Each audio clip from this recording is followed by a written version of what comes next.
Welcome to the special edition of Full Prefrontal, the Big Picture series. Coupled with our extensive library of conversations with leaders in the fields of neuroscience and cognitive, educational, and social psychology, in this special series, Sucheta plans to dive deeper into the science of executive function, including managing oneself and one's cognitive resources in order to achieve goals. Throughout the Big Picture series, we'll explore the difference between knowing and doing. She will share real-life examples and day-to-day tips for practicing intentional strategies to help you, your family, your team members, or your students build competencies in executive function to lead to stronger, more resilient relationships, sustainable communities, and fulfilling lives together. And now here is our host, Sucheta Kamath.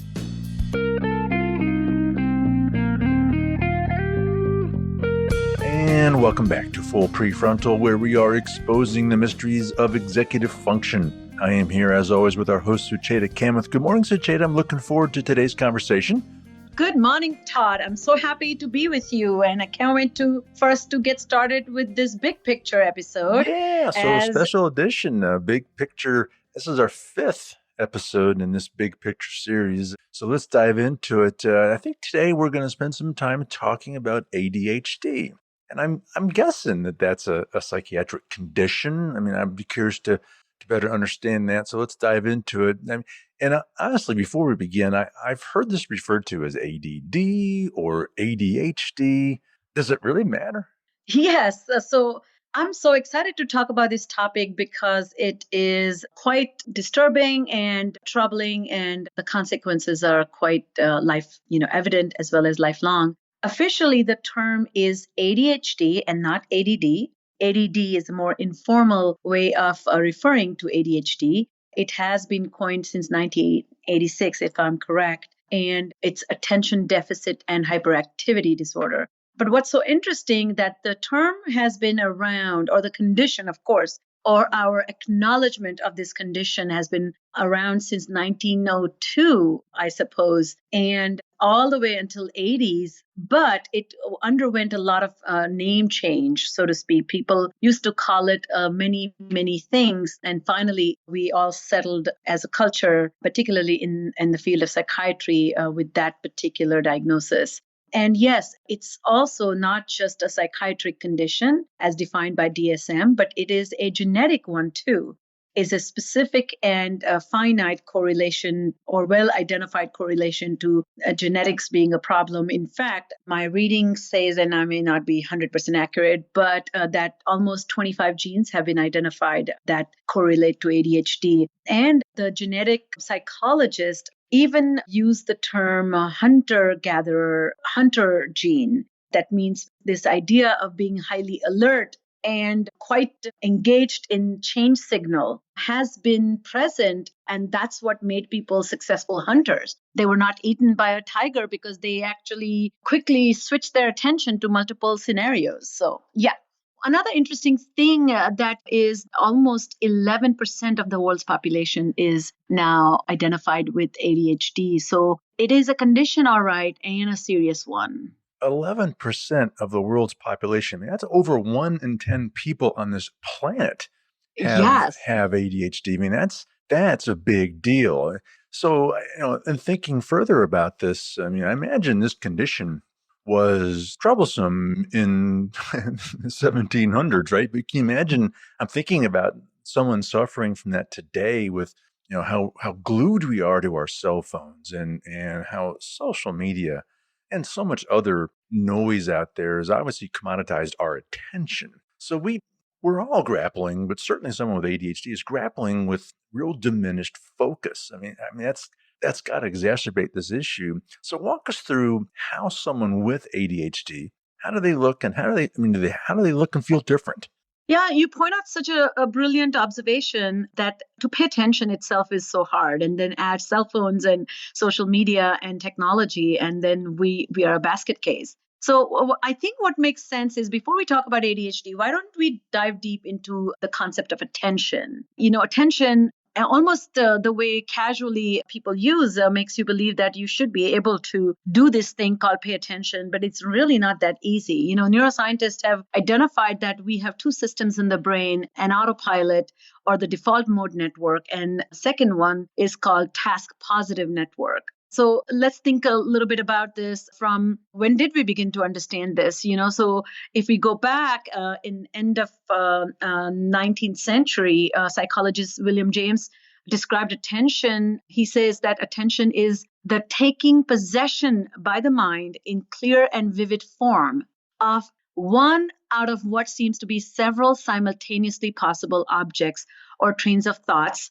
Localization, concentration of consciousness are of its essence. And what a beautifully defined definition of attention. And again, thinking that it was done by William James, the father of psychology. So as you see, there are a few things that can capture attention. That is taking possession by the mind and one out of seemingly several simultaneous possible inputs. And so that decision making is what these two systems very much allow us to do. So neuroscientist Amishi Irza, she says that evolution has devised a solution to tackle the problem of information overload. And that is the attentional system. So when we get overloaded with attention, the attention filter acts as a switchboard, and you move between this, thing one, which is autopilot mode, and thing two, which is the task positive network. So attention leads, the rest of the brain follows, she says. But attention is not a good leader.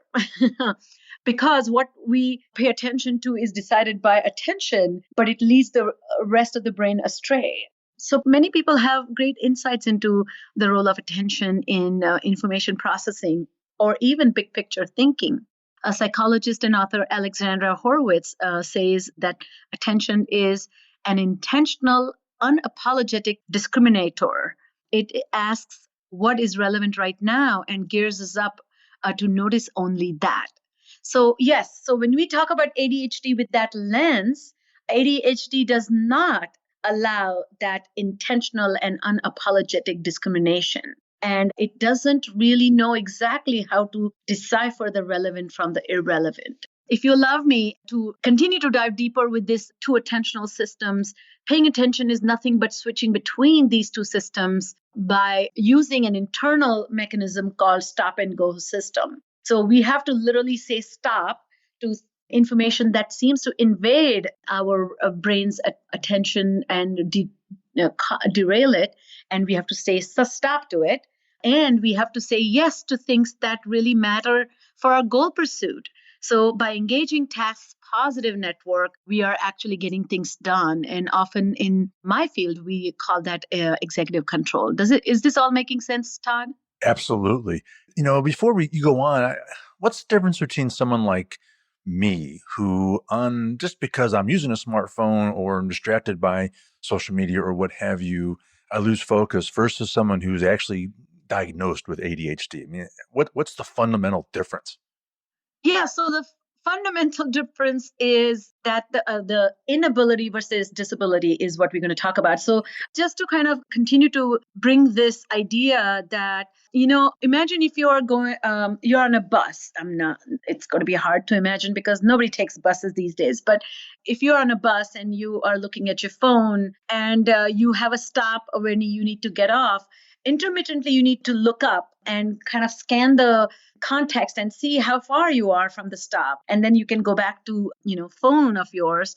So the daydreaming system in the brain kind of, allows the brain to wander, the mind to wander, and then you bring it zoom into focus. And that's what paying attention with vigilance is all about. So with that in mind, the ADHD, it's a myth to think that ADHD is deficit in attention only. What often gets ignored is the range of behaviors that kind of define ADHD, and they're marked by inconsistencies. They include things like procrastination or delaying a start of something new, or getting even started with something but not finishing, leaving things incomplete, being disruptive, interrupting others, and being insensitive to others' needs because you're not paying attention to what's going on around you. So the driving force to not paying attention is the problem with impulse control. that impulse control also causes a lot of social faux pas. And so there are a lot of characteristics that, experts define, and even DSM, which is kind of a Bible that psychiatric disorders are diagnosed with. So the American Psychiatric Association lists symptoms of ADHD, which again, they include making a careless mistakes in schoolwork or on activities, having a hard time sustaining attention in tasks or even play, having difficulty organizing tasks and activities. And this reminds me of a story a client of mine shared in the X-Files episode, that her son was at a bar mitzvah and lots of things were happening around him. And he, however, was on his Game Boy. So finding, activities and plays boring sometimes or not engaging enough, or particularly in the sea of social world where you have to insert yourself and engage, having to figure out what to say, how to say, who to talk to, how to follow multiple conversations, or how to follow a thread of thought requires management of attention. So going back to this question that you were asking, what are some of the characteristics of ADHD? They include this symptoms of inattention or symptoms of hyperactivity. And the hyperactivity symptoms often include fidgeting, squirming in your chair, or moving your chair around you. And in adults, you can see it. If you go to a meeting, there's always one or two people who are just rotating in their chairs, or their leg is moving, or they're tapping their pens.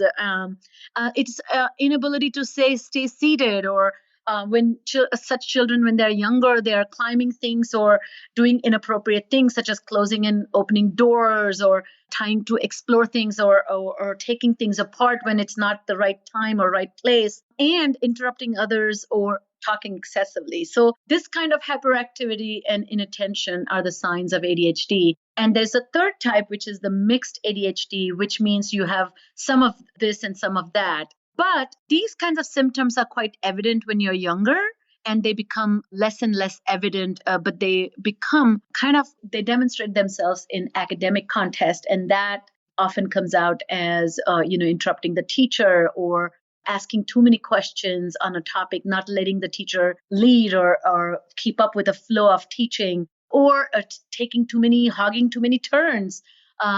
When teacher breaks the kids up into smaller groups and asks them to work out on a book report, there's one kid who wants to take the lead, or has too many questions or too many suggestions for other people. So I've heard you talk before about how you like Russell Barkley's model of ADHD, and where he describes ADHD as an executive function disorder. So what's your take on that, please?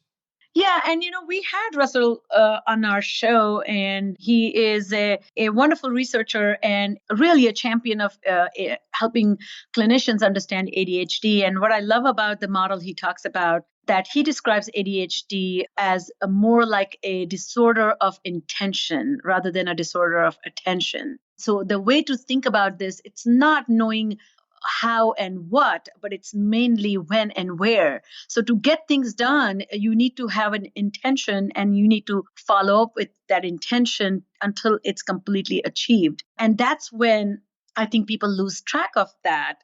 In a frenzy of calling it ADD or ADHD, people often overlook the core deficits of inability to manage themselves and achieving goals that they set for self. So Barkley says that the problem is not with the what and how, but more like when and where. So as we have discussed on many, many episodes with many experts, that symptoms of executive dysfunction include the dysfunction with following up with intention, and they interfere with all major activities of life, sparing nothing.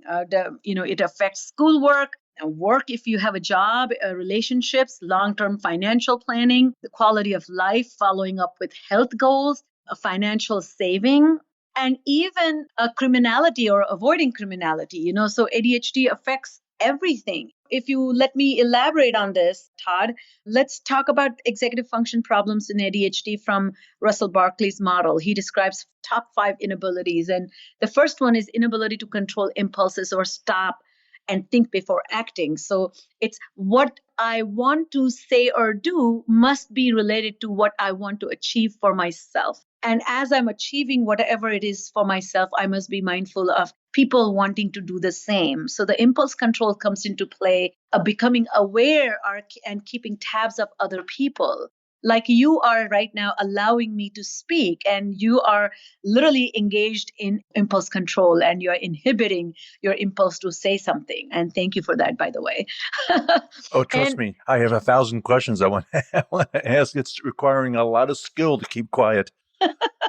yes, and I appreciate that. And the second thing he talks about is this inability to visualize the future. And particularly, this capacity to engage visual working memory allows you to imagine the executionary sequence. That what does that executionary sequence look like? What am I going to do next? What is the entire sequence? And so I like to describe this to people that we have a video camera in our brain that allows us to see a movie of our future execution. And that kind of the detailed the scenes are, better the ideas we have regarding how to get things done. The third inability he talks about is inability to engage in self-directed talk, or often called as using your mind's voice or self-talk. And what is that? That's a verbal working memory. And this is a particular aspect of executive process that is impaired in ADHD, that they are not able to redirect self with that self-talk. So let's say if I'm by myself and I'm trying to solve a very complex problem, or trying to figure out taxes, I'm using self-talk to figure out, okay, so I thought I needed to look up this particular thing. Well, what does QuickBooks say? So when I do these kinds of mumblings to myself, I'm actually helping myself stay on task, but I'm also kind of being the instructor for self. So I am the doer with an instructor embedded in myself. And this is a very profound ability and matures as children go from their, in their younger years, elementary school through middle and high school, because that self-talk can really allow yourself to navigate complex journey of completing tasks. The fourth inability he talks about is inability to regulate emotions and intensity of response that you feel towards these situations where the emotions are lit up. So what is regulating emotions? Regulating emotions is to have certain feelings about difficulties and certain emotions about challenges and anticipation of failures, and a discomfort that you feel about having failed. And once you feel these kinds of emotions, it can paralyze you, or it can make you get angry or upset or irritable. Or there's something called affective coloring. That means an incident that happened 2 hours ago continues to interfere with my current situation because I'm still thinking about it. So that affective coloring that psychologists talk about is something letting go that thing that happened 2 hours ago. So successfully you can engage in new situation. But this is really, really hard for people with ADHD. And finally, the inability to plan and problem solve for self. So again, the word self is what Barkley uses, which I love, is how do I direct my attention to my problems that I'm facing? So if I am late, that's a problem for me. What am I going to do about not being late? I have not completed assignments. That's me. What am I going to do about in the future not doing that so that I get zeros on my homework? That self-directed problem solving is a capacity that allows you to accomplish goals for the future and stay successful. But that's a real challenge for people with ADHD. And so I hope I rambled on here a little bit, Todd, but did I make sense as to Yeah, it made a what lot of this all means? Yeah, it made a lot of sense. I work with a fellow who's on my road crew, and I think he does have ADHD, but this third inability, the one, the inability to engage in self-talk. He obviously knows that he needs to engage in self-talk to accomplish what he needs to accomplish, but he has to do it out loud. It's actually quite funny because he's talking to himself. Now, half the time I think he's talking to me. And so I say, what do you need me to do? He's like, no, I'm talking to myself. Bear with me. I've learned, but he has to do that self-talk out loud for it to actually register and for him to accomplish what he needs to accomplish. It's quite fascinating to watch. And you're pointing out something really interesting, because it is not supposed to be done out loud. So the self-talk is a quiet self-talk. It's a self-directed speech, but it's internalized.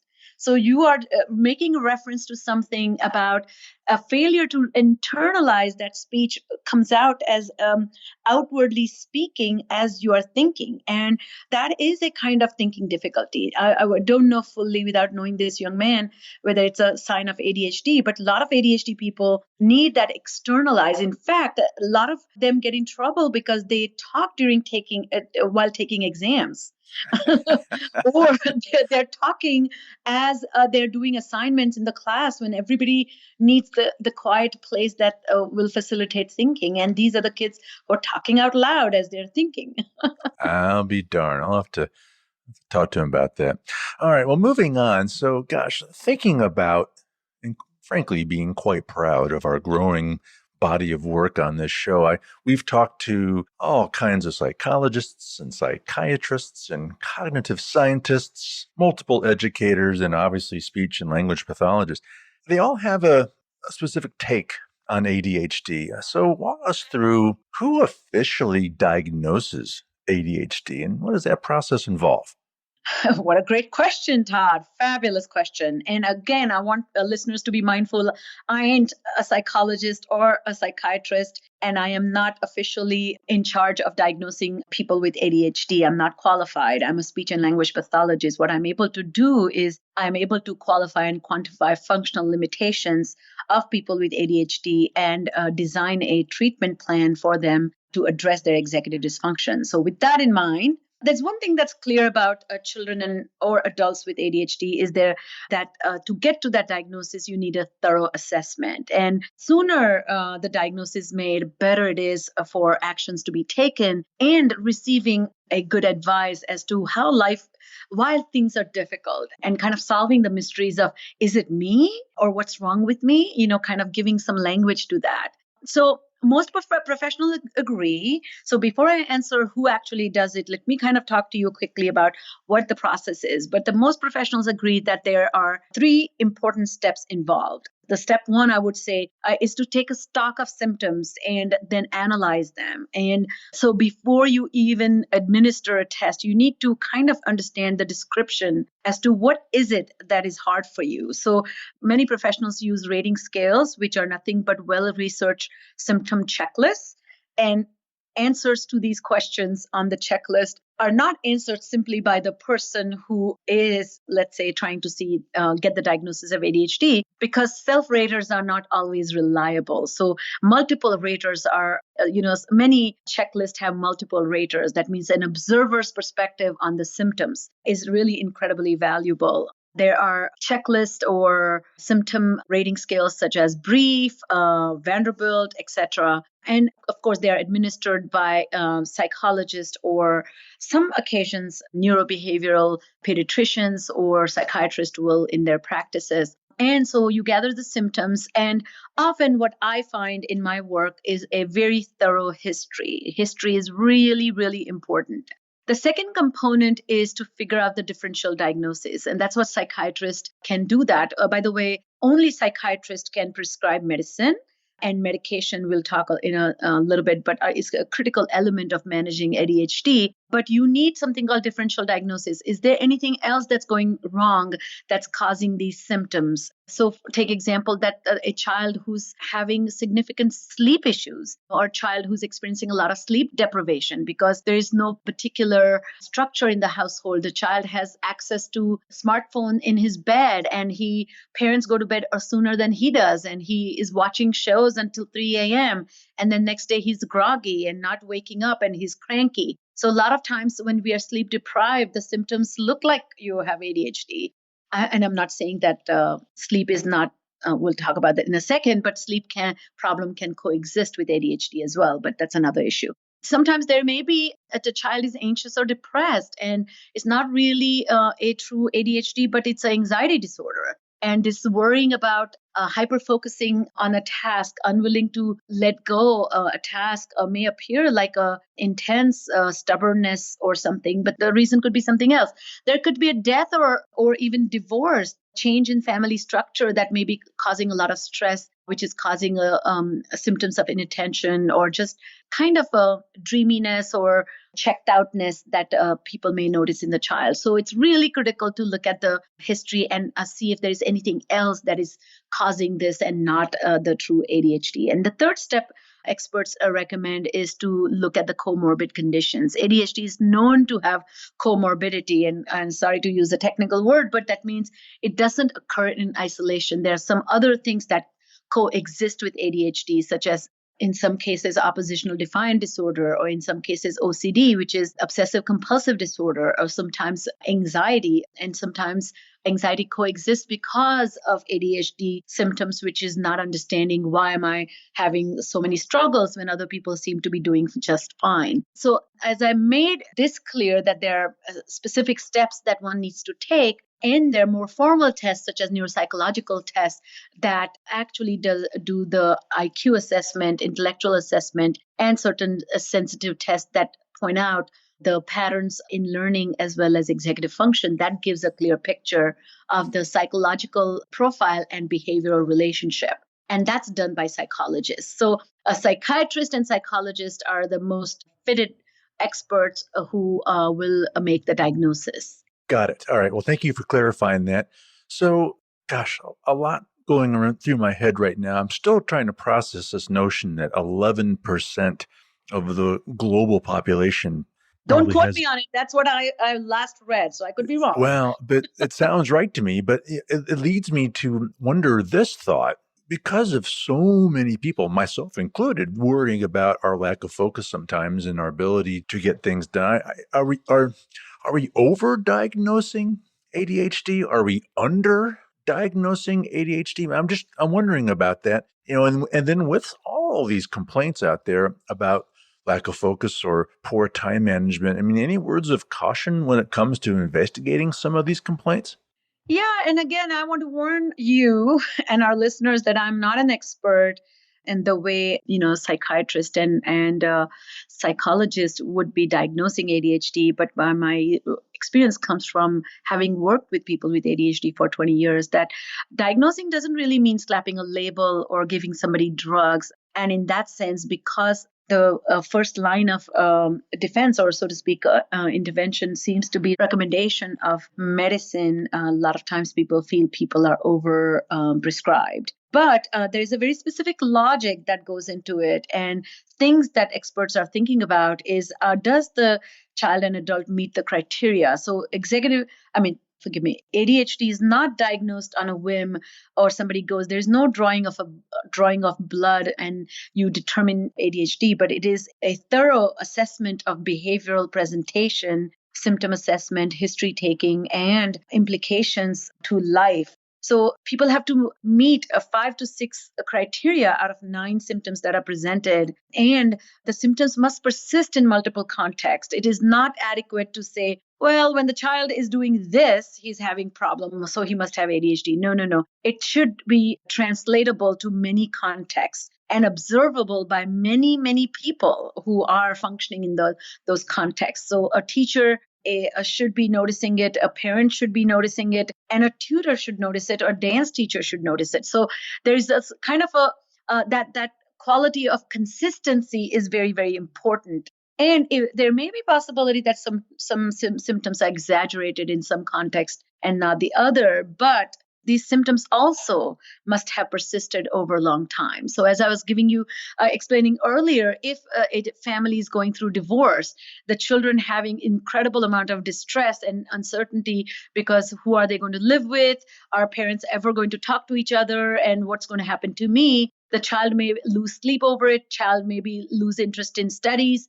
And that child, a symptom of that inattention or disinterest in academics may go away once the parents' divorce becomes final and the parents have now a good agreement and the child knows that he has a room in dad's apartment while he still has a room in mom's house. So these symptoms don't just vanish when the trigger vanishes. So knowing that about ADHD diagnosis, I don't think the ADHD diagnosis is happening rampantly. what may appear to, and we have heard this, Todd, you have been with me when I've interviewed my clients, that it wasn't a common practice to have these labels for children 20 years ago, 30 years ago, 40 years ago. We just call them different.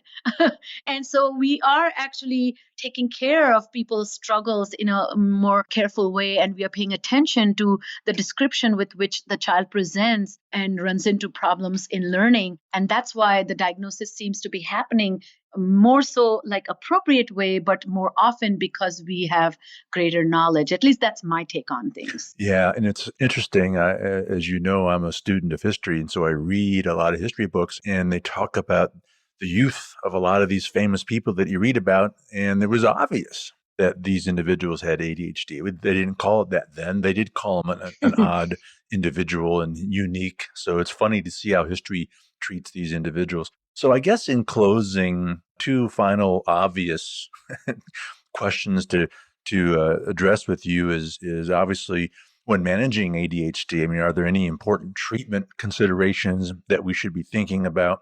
And then I guess the final question, for someone who's diagnosed with ADHD, I mean, is there any hope?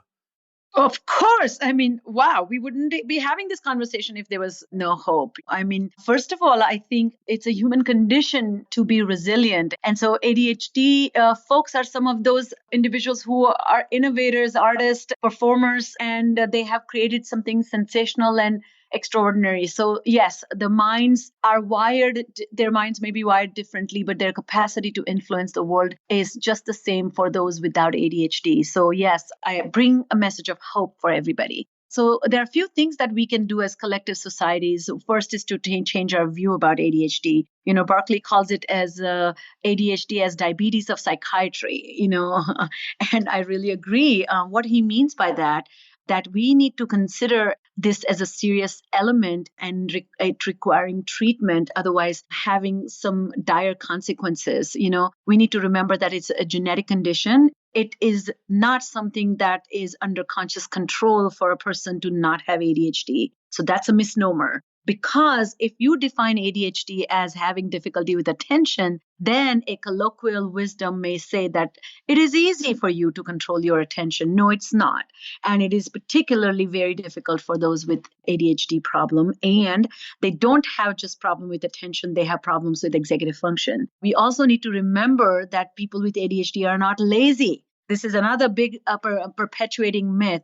I really, really makes me so upset when I hear an educator or parent describe their child to be lazy. Lazy implies that you are intentionally desiring to sabotage your life success. And I haven't met a single person in a human being who wants to destroy their life because they are lazy. No. Not having enough activation to engage, not having enough motivation to sustain effort, in not having enough wisdom to know why mundane things matter is something I've seen with ADHD, and that may be misinterpreted as laziness. Another thing I want people to remember before we talk about the road to hope is that kids, and I mean, people don't outgrow ADHD, but they may mature in a way that their symptoms become less intrusive and the support that they need may be much more different in nature. But yes, ADHD needs treatment, just like diabetes needs treatment. And you would never dare to tell a diabetic, oh, why don't you just get over it? Or why don't you suck up your sugar levels? We don't say that to them, right? Right. So in closing, what I want to say that there's a combined treatment approach that one must consider when dealing with ADHD. A medication. I often get in my practice, the first question is, do I really need to medicate? And I use this example that would you ask if your child was unable to see, would you say, do I need to really get him glasses? I said, where did you come to this agreement with yourself that glasses are essential? It is a matter of taboo, isn't it? So I think there is some internal framework or some internal thought process that makes people believe that needing medication is somehow a shameful thing. And I do not believe that. I feel it is a neuropsychiatric condition. It's the biology of the brain with ADHD is such that it is not producing certain chemicals. Then we need to intercept by helping the brain by introducing those chemicals. So if it's a neurogenetic disorder, it does certainly need a neurogenetic intervention. So let's do it. Secondly, no ADHD treatment is complete with medication. I often use this analogy that imagine you live on the fifth floor in a New York City apartment and you do groceries a block away, but you have bought these 5 bags of groceries and you're walking up the stair. Imagine ADHD is like having very poorly constructed bags, and the simple fact of climbing up, the bags tears and all the stuff falls out. So by the time you reach your apartment, you have barely 1 bag of groceries left. So similarly, information processing lens says that information doesn't reach the brain because half of it is lost in inattention. So medication is installing an elevator in that building. So from zero, first floor, you go straight to the fifth floor. So at least you're successful in bringing the information or the grocery bags, as my analogy goes, into the apartment. What medication does not do is it does not teach you how to organize your pantry versus the refrigerator. You still need discernment or executive function skills to know that the ice cream bars go into the freezer, dry pasta goes in the pantry, and kale goes into the crisper in the fridge. So that discernment is executive function. So that is not remediated by medication. So for that, you need 3 approaches. One is behavioral therapy, emotional counseling, and practical support. So my work lies in these 3 areas. So CBT has been proven to be extremely effective. There are a lot of successful CBT training approaches because ADHD is a chronic condition. That's why practical support is essential. Changing the environment when the ADHD person functions is very critical. You cannot really tell the person to wake up on your own without an alarm. No, use an alarm prolifically. Use wall calendars. Why don't you set timers? Why don't you use texts to remind oneself or remind your children? So yes, providing support is an integral part of integrating practical strategies. But the true essence, in my opinion, is developing strategic thinking, and that should have a central focus of metacognition. And in one of my big pictures, I'm going to soon talk about metacognition. But what metacognitive approach with ADHD is devising strategies with self-awareness. Let's make children self-aware. Let's make people aware of their deficits so they know why they need to use strategies. Often when strategies are brought to a person with ADHD, it is somebody else's idea, and it may not sit well with the independent-minded ADHD person. They may reject it, thinking that you are stifling my creativity or my individuality. And that's when this explanation of the logic of why and how needs to be explained and instilled with people with ADHD in order for them to succeed in their lives. All right. Wow, Sucheta, an awful lot of really amazing stuff to think about. Thank you for sharing all of this. I thought I knew a bit about ADHD. You really clarified some things today, so thank you for that. All right, it's all the time we have for today. If you know of someone who might benefit from listening to today's Big Picture episode, we would be grateful if you would forward it to them. So on behalf of our host, Sucheta Kamath, and all of us at Cerebral Matters, thank you for tuning in and listening today, and we'll look forward to seeing you again right here next week on Full Prefrontal. Thank you for listening to Full Prefrontal, exposing the mysteries of executive functions. To contact our host, Sucheta Kamath, and learn more about her work on improving executive functions, visit her website at cerebralmatters.com. That's cerebralmatters.com. Tune in next week for the next informative episode of Full Prefrontal.